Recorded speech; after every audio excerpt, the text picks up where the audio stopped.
Action. Has it felt 10 years later to be back on the set of Rise of the Footsoldier? Well, I would never ever have thought, to be honest with you. Someone had said to me 10 years ago when we was filming the film, yeah, we're going to do a prequel. I'd have gone, yeah, lovely. When we're doing it, 10 years time, you'd have gone, what? But here we are, you know. So it says something for the brand, says something for the title. Fans love the film, so if there's a fan base, then let's feed them the films. I play Ken. This is the top man, Craig Fairbrass. Hello, everybody. Is this behind the scenes? I want that one. Oh, sweet. I want that one. Doing a fight scene today. It's going really well. Broken two people's faces and noses already. Perfect fight scene. This is the first proper film that I've done with Craig, and it's great to work with Craig because I watched him growing up, and when he was in Cliffhanger, for example, and and now I'm working with him. It's just like it's mad, and he's a fantastic actor. That's obviously why he's the lead in the film, because he's fucking brilliant. And yeah, I've become really close with him now. He's a top bloke, and he's great, really great to get advice from. Just a lovely man and really good to work with. Yeah, so I'm over the moon and working with him. Yeah.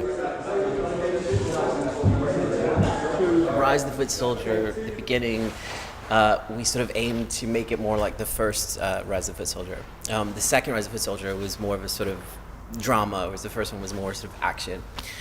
So this film, even more so than the two Cray films, has been really violent and visceral, and just sort of has a real sort of pace to it. I'm like that. Okay, so basically, if I'm ready to go with the first one, I'll do it straight away, and I'll immediately do a refill, and then I'll do another one. Yeah, I'll have the jug in my left hand. Yeah. That's a smash on with a fucking hammer. That's what we're doing whilst the Footsoldier 3. We're just changing resolution here, everyone.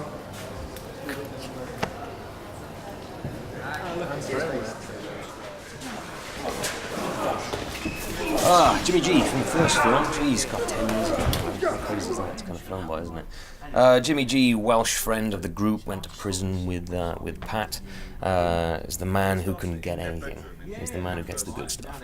And yeah, in this film, it's kind of we establish that this is how I kind of fit it in with the rest of the group. And obviously, I have a lot more to do in this one, because in the first one, pretty much just getting battered, aren't I? One of these, funnily enough. As you can see in this, I'm kind of part of the battering, which is nice. Nice to be actually doing something a little bit more on the giving than the receiving.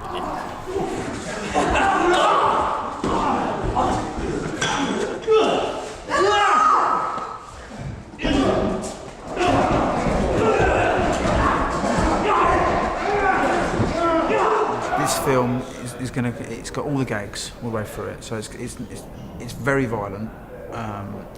But very funny at the same time. Is there a crucifixion in it?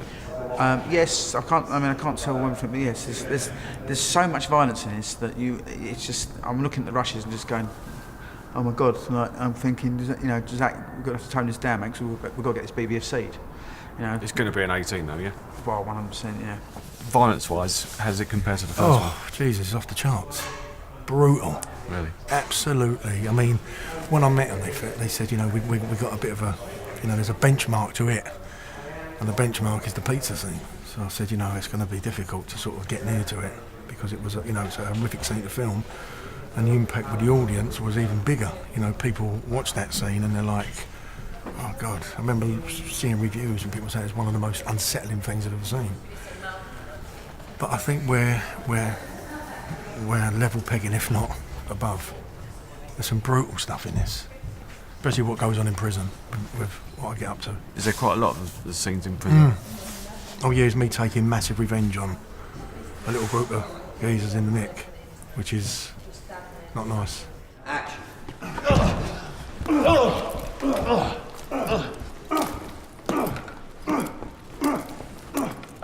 Back of his head. Right. That's it. That's good. Score it on his face. Let's not clean him up too much, so his eyes safe. That's okay, that's great. Business is changing. but especially for films like this, there is a very wide audience who is actually quite underserved with this type of product, and we saw that with the release of Footsoldier 2. It's changing very positively in that there's far more mediums for people to consume media now, so whether that is through VOD or through a theatrical or later on when it comes out on TV. And of course there is still a big DVD market that is serviced by all the supermarkets, so there's as it stands right now, there's many ways for people to view the product. This is going to be how much squirt do we think?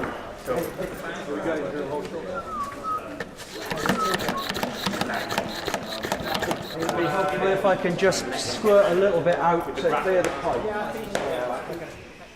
Okay, and a set. Set. And action.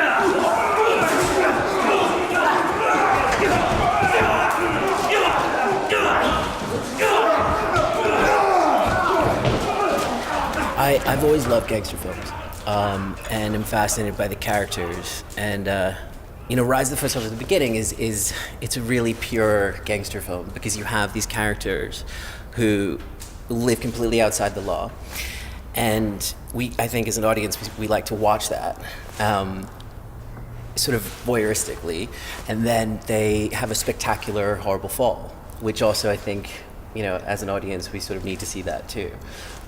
So yeah, it's a genre that I've always loved and been fascinated with.